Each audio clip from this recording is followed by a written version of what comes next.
തെങ്ങ്, വാഴ, പിന്നെ കവുങ്ങ്, മാവ് എല്ലാം ഉണ്ട്. 4 ഏക്കർ സ്ഥലത്ത് നെൽകൃഷിയുണ്ട്.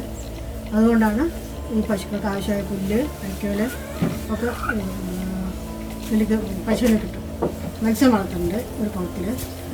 ഏകദേശം 8 ഏക്കറോളം സ്ഥലം ഞങ്ങൾ ചുറ്റുപാടായിട്ടുണ്ട്. അതുകൊണ്ടാണ് ഞങ്ങൾ കുട്ടികളെ പഠിപ്പിച്ചതും വലുതാക്കിയതും. ഒരു പശുവിന് 10 ലിറ്റർ പാൽ കിട്ടും. 2 നേരം കൂടെ 6-4 10 ലിറ്റർ പാൽ കിട്ടും.